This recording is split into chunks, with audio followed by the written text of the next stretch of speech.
Hi, welcome back to my channel. Today we shall discuss about respiration, the energy producing system according to AP syllabus 10th class. Before we start the video, please don't forget to subscribe to the channel to see more videos. It is very useful for all the 10th class AP students and also for those who are preparing for DSC. So let us start it.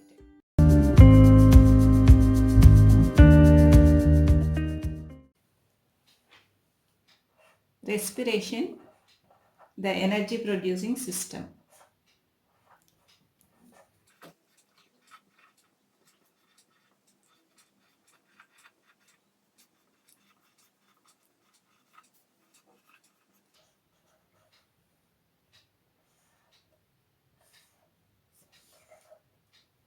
So in this lesson we are going to learn why do you call respiration as the energy producing system. Respiration is one of the important life processes. Everybody knows what is called life process. Life process means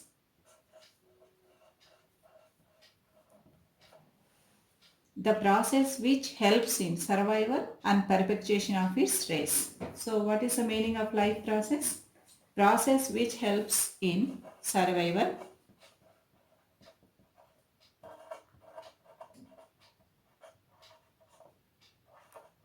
and perpetuation of its state.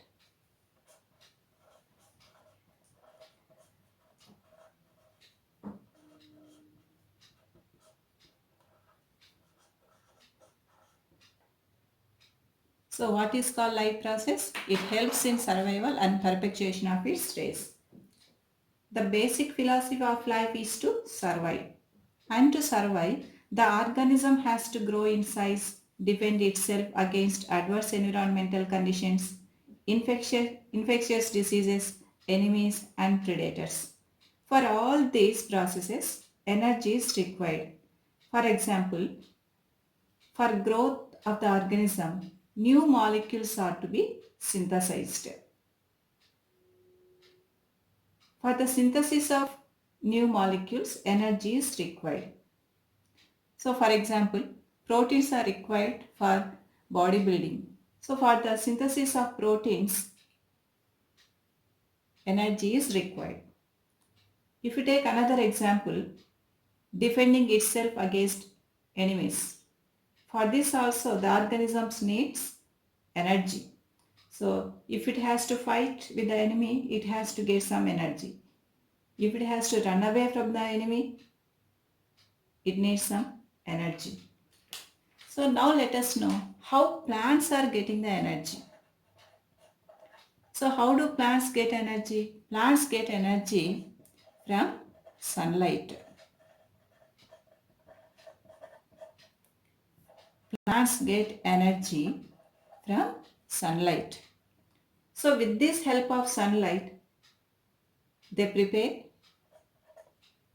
they'll prepare some molecules, that is sunlight is converted into chemical energy. With the help of this chemical energy, they synthesize many substances.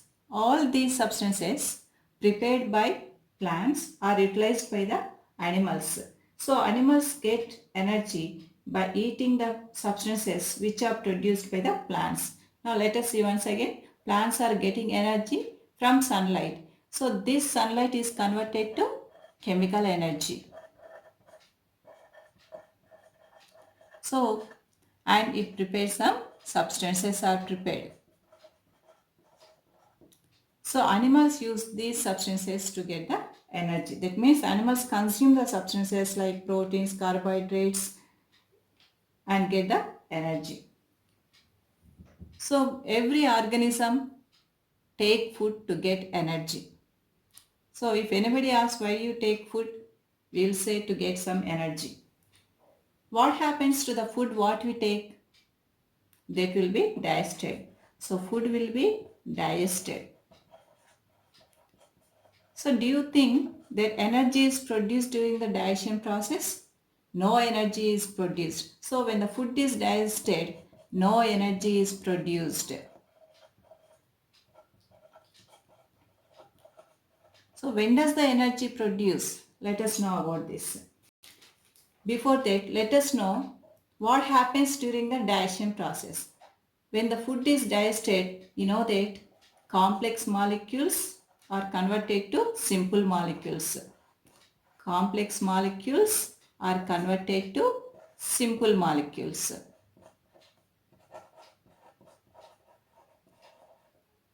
But we know that from the food energy is released. How the energy is released from the food? When complex molecules are converted to simple molecules, these simple molecules are carried to the cells. How these simple molecules are carried to the cells? Through the circulation. So you know that blood carries all the simple molecules and oxygen. So blood circulation carries these simple molecules which are produced by the digestion process to each and every cell in our body. So what happens in the cells? In the cells, with the help of this oxygen and digested food,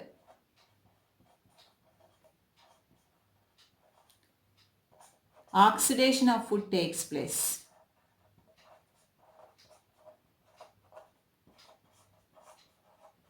So when the oxidation of food takes place, energy is released.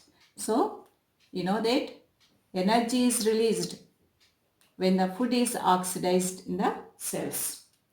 So now let us see the definition for respiration.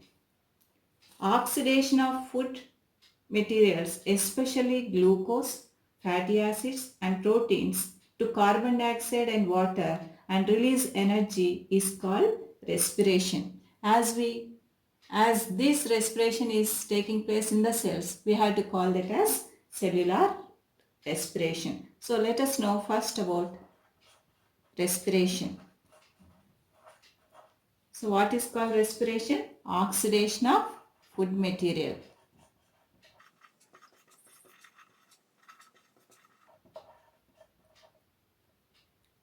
2. Carbon dioxide and water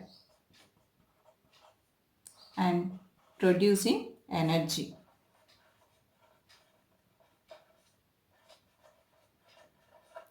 Why do you call the respiration as the cellular respiration?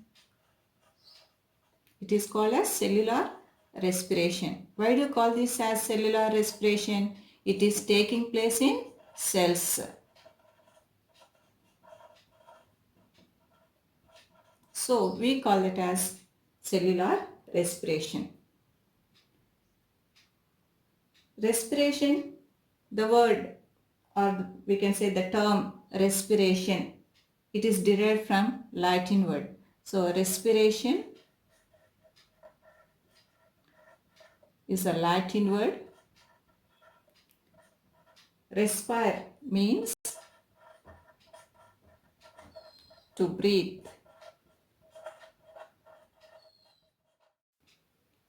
So respiration is the catabolic process and it is the exergonic reaction. Respiration, it is catabolic reaction. Catabolic and also it is exergonic.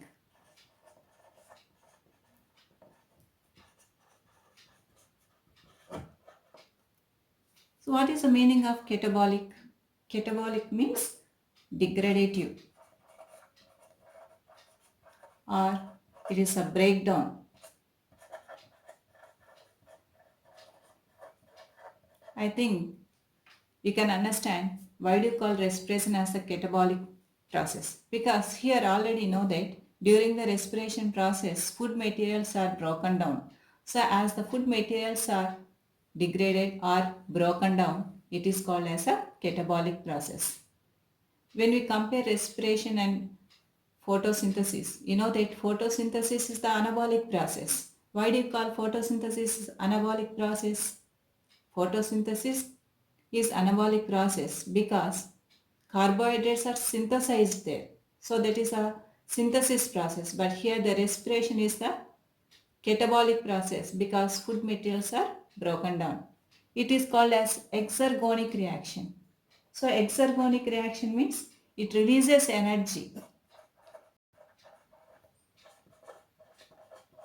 Whereas in photosynthesis, sunlight is utilized, but here you can understand during the respiration, some energy is released. So we call it as the exergonic reaction. And also here you can understand during the catabolic process, the bonds of food materials are broken down. So it is the catabolic reaction. And now let us know where does the respiration occurs. So respiration occurs in eukaryotes. What is the meaning of eukaryotes? So the organisms which have true nucleus. These are called as eukaryotes. Most of the plants and animals, these are called eukaryotes. So in eukaryotes, respiration occurs in cytoplasm and mitochondria.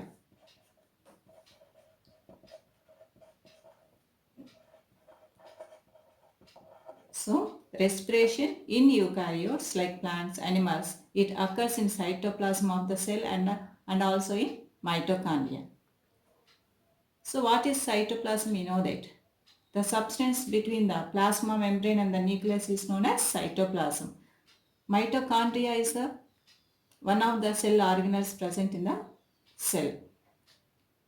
So in eukaryotes, respiration occurs in cytoplasm and mitochondria. So there are various pathways during the respiration. In cytoplasm, one of the pathway of respiration, that is glycolysis.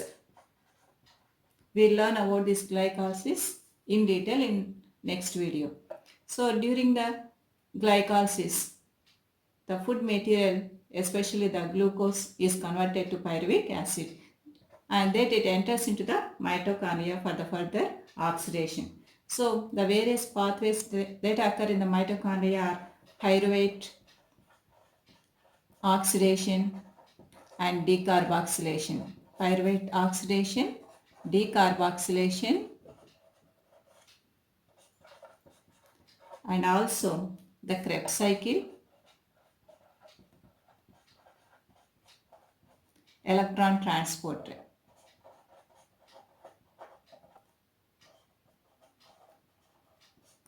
So there are various pathways in respiration. So especially the glycolysis is taking place in the cytoplasm and pyruvate oxidation, decarboxylation, Krebs cycle, electron transport, all these steps are taking place in the mitochondria. So what about the prokaryotes? You know, in prokaryotes example, bacteria. So you know that prokaryotes means the cell will not have the true nucleus. Bacteria, if you take the example of bacteria, in prokaryotes, there are no cell organelles except ribosomes. So that's why respiration taking place in the cytoplasm only. We'll learn about it in later videos. So this is about the occurrence of respiration, where it occurs. Now let us learn some of the important points to be remembered. You know that what happens during the respiration? Energy is released. So as it is taking place in the cell, we call it as the cellular respiration.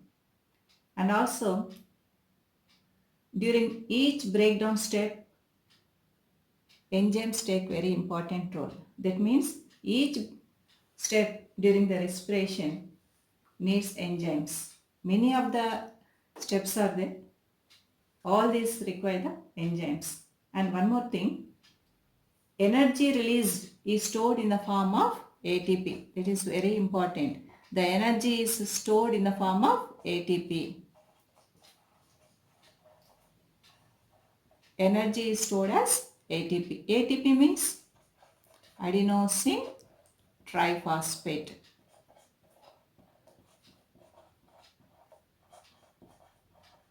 As 3 phosphates are attached to the adenosine. We call that as adenosine triphosphate.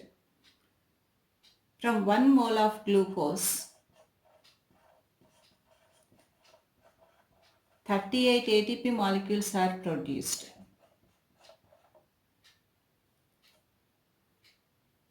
Next, another point, you know that animals need more energy than the plants. Among animals, birds, mammals need still more energy. Plants, they do not move and they won't carry out many of the processes like animals. So they need very little energy. So here remember one point, glucose has no alternative for respiration. Glucose is the main substance that is broken down in the cells. Here you have to learn one word, that is respiratory substrate. Respiratory substrates.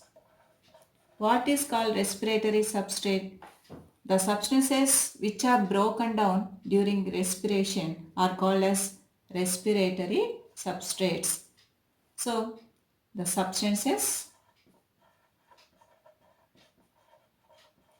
which are broken down or which are oxidized during respiration.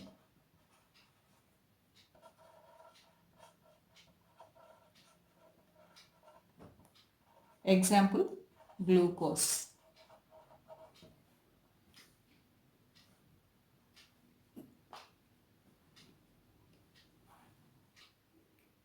Energy is released in several stages. Already I told that respiration occurs in different pathways. So there are different stages. Different stages have different steps. So many steps will be there. That means many reactions. In each reaction, one product is produced. The product which is formed in the first reaction, it takes place in the second reaction. And it forms another second product. The second product take part in the third reaction. And third product will be formed. So like that, different stages will have different reactions.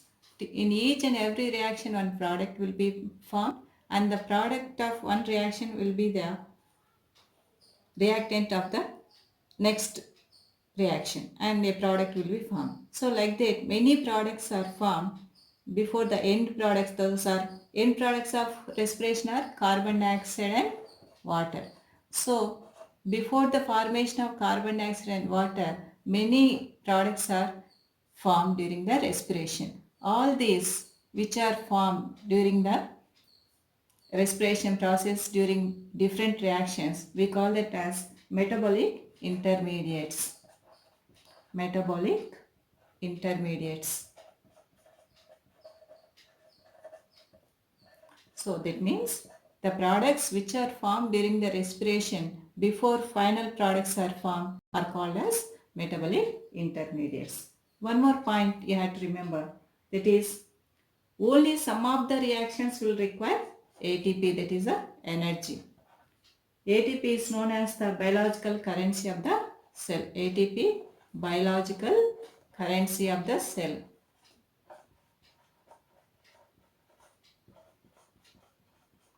So the energy which is released is stored in the ATP. This ATP provides energy for different reactions that occur during the respiration. So all the reactions, they do not require energy. Only some of the reactions they require the energy. So whatever the reaction that requires the energy utilizes ATP.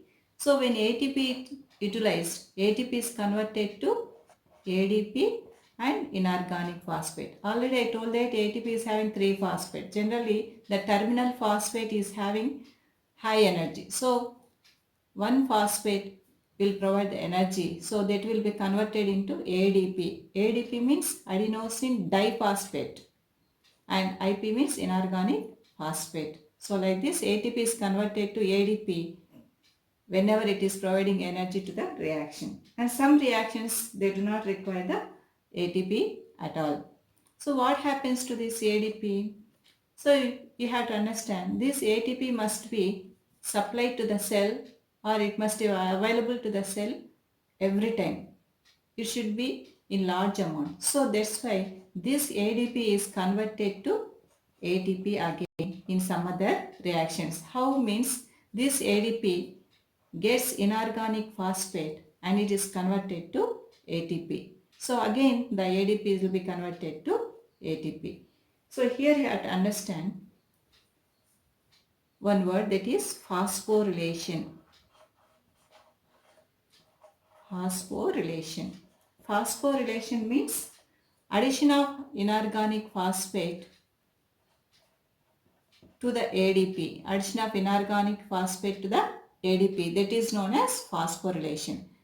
So in this respiration process, we call this process as oxidative phosphorylation.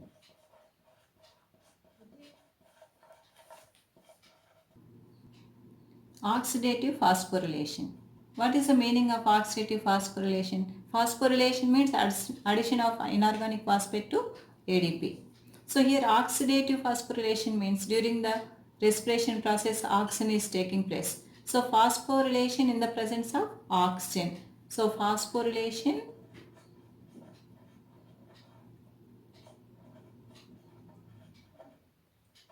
with the help of oxygen. That is called as oxidative phosphorylation. This is a very important bit you have to remember.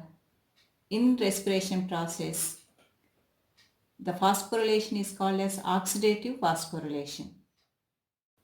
Thanks for watching. If you like this video, don't forget to like so that it encourages me to do more videos. And do comment on which topic I have to make next. And don't forget to click the bell icon so that whenever I post the video, you shall get the notification and you don't miss it. Thank you.